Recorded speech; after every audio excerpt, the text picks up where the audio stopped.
Hey hi everyone, welcome back to my another YouTube blog. তো গলার আওয়াজ শুনে আশা করি বুঝতেই পারছো শরীর প্রচণ্ড খারাপ।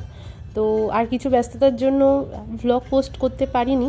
তো এই ভ্লগটা প্রায় অনেক দিন আগেরই করা, অনেক দিন আগেই ঘুরতে গিয়েছিলাম, মানে প্রায় কালী পুজোর পরে পরে।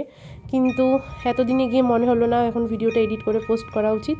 আমি মানে ভুলেই গেছিলাম, আর প্লাস এত একটু বিজি, আর প্লাস শরীর এত খারাপ, মানে এই জায়গায় ওই জায়গায় ঘুরে একদম শরীর পুরো শেষ।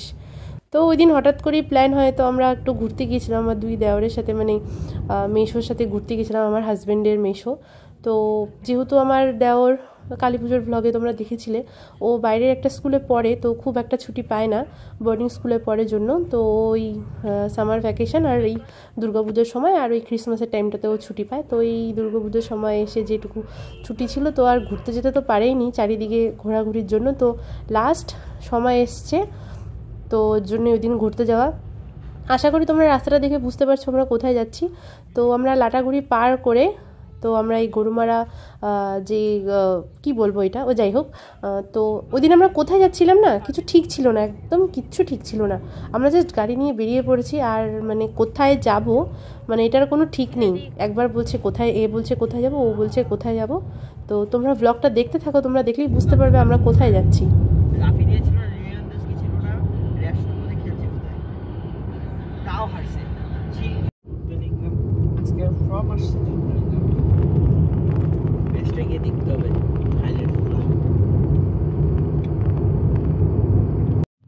আর গাড়ির আমি পেছনে বসেছিলাম জন্য আমি না রাস্তার কোনো ঠিকঠাক মতন ভিডিও আমি করতেই পারছিলাম না, যে কোন দিক দিয়ে যাচ্ছে গাড়ি, কোথায় যাচ্ছে, মানে এমনকি রাস্তার উপরের এই ব্যানারগুলো যে আমি একটু দেখাবো সেটাও আমি মানে নিজেই দেখতে পাচ্ছিলাম না তখন।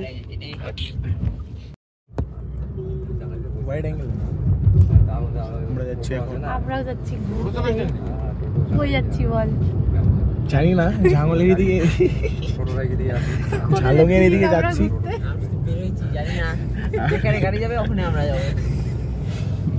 আমাদের লোকেশনের কোনো ঠিক নেই, আমরা কোথায় যাচ্ছি। আমরা সকালে কি কি বেরিয়েছি। ঠিক কোথায় যাচ্ছ?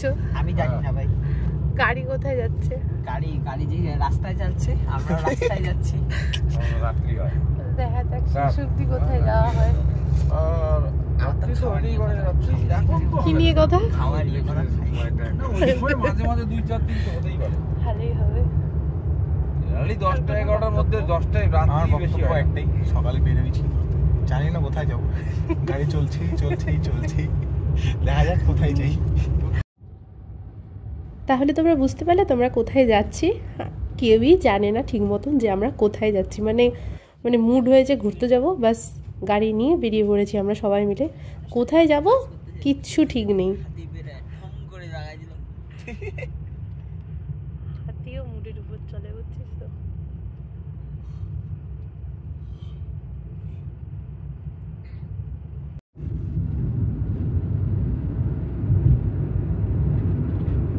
তো এতক্ষণে পাহাড় দেখে এইটুকু বুঝতে পেরে গেছি যে আমরা ঝালংয়ের ওই দিকটাই যাচ্ছি। তো কিন্তু ঝালংয়ের দিকে এক্স্যাক্টলি কোথায় যাচ্ছি মানে এটা তখন অবধি জানতাম না, মানে জাস্ট একটু পাহাড় দেখতে পেয়ে গেছি, তো এটাই মন পুরো খুশি একদম।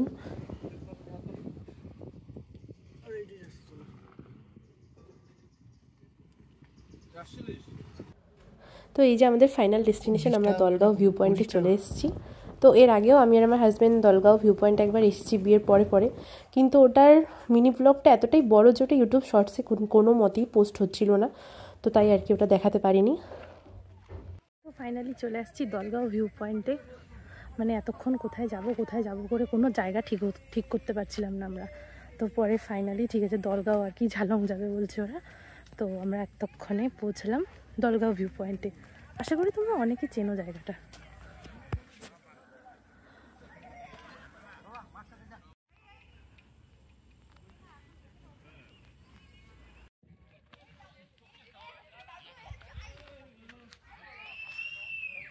ভেবেছিলাম ফাঁকা হবে, বাবা এখানে তো ফ্যামিলি মেম্বার দিয়ে একদম ভর্তি।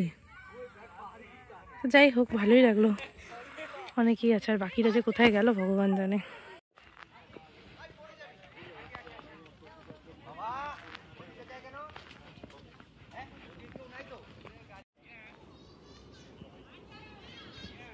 চা লাগতেছে না। ওই দিক থেকে দেখ একটা টার্নিং দেখা যাবে।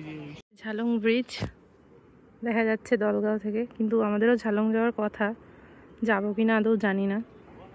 তো চলো দেখা যাক যাই কিনা, আগে এই জায়গাটা ঘুরে নিই।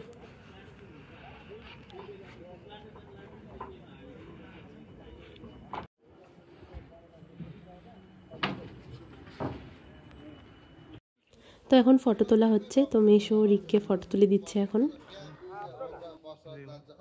এই মাত্র আমরা আমাদের গন্তব্যস্থলে পৌঁছে গেছি। এই মাত্র না, আমার অনেকক্ষণ আগে ভিডিও হয়ে গেছে।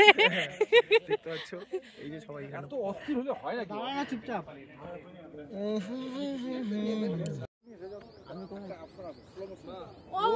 ওগুলো জানি আইফোন আমারও ছিল, আমি জানি। চলো তো চলো বলার পর আমরাও এখান থেকে চলে যাচ্ছি এখন, মানে বেরিয়ে যাচ্ছি। তো কথা দেখা যাক এখান থেকে এখন আবার কোথায় যাই। তো চলো দেখতে থাকো ব্লগটা কন্টিনিউ। এই দিন আমার মনে হচ্ছিল যে আমাকে দেখতে খুব সুন্দর লাগছে একদম, মানে এইভাবে রোদের জন্য ক্যামেরায় মানে ভালো লাগছে দেখতে, মানে ওর জন্য আমি বারবার নিজের মুখটা ক্যামেরা খুলে বাস নিজের মুখটাই দেখে যাচ্ছি। তো তারপর আমরা একটু গাড়িতে ওঠার পর আমরা ওই ঝালং যাওয়ার যে রাস্তায় এই দোকানটা পরে, এখানে বললো সবাই একটু মোমো খাবে, কিন্তু বিশ্বাস করো এখানে প্রচুর দাম, মানে সেই হিসাবে আমাদের এই কার্শিয়াংয়ের শিলিগুড়ির এই সাইডের দোকানগুলোতে হতে পারে মানুষ মানে ঘুরতে যায়, ট্যুরিস্ট যায় প্রচুর, কিন্তু সেই হিসাবে দাম যথেষ্ট কম। কিন্তু এখানে এত দাম বেশি, আমি সবাইকে এটাই সাজেস্ট করবো, তোমরা প্লিজ এখান থেকে কেউ কিছু খেও না, যাও ঘুরে চলে আসো, কিন্তু প্রচণ্ড দাম। তো লাটাগুড়ি ফরেস্ট হয়ে এখন রিটার্ন করছি আবার বাড়িতে, কারণ আমাদের জায়গা ডিসাইড করতে করতেই যে কোথায় যাবো এটার জন্য এতটা লেট হয়ে যায় যে আমরা এখন আর ওই ঝালংয়ের ওইদিকে গেলাম না, না হলে যেতে পারতাম, মানে রিটার্ন করতে অনেকটা রাত হয়ে যাবে। তো লাটাগুড়ি ফরেস্ট পার করে এই ফেমাস বৌদির হোটেলে ওরা সবাই বললো যে একটু খাওয়া দাওয়া করবে, দুপুরে সেরকম কারোরই কিছু খাওয়া হয়নি। তো খাওয়া দাওয়া কমপ্লিট, তো এখন আমরা বাড়ি চলে যাচ্ছি। তো আবারও একটা ঘোরাঘুরি ভ্লগ নিয়ে খুব তাড়াতাড়ি চলে আসবো। তো ততক্ষণ ভিডিও ভালো লাগলে লাইক শেয়ার সাবস্ক্রাইব অবশ্যই করে দিও। তো চলো টাটা।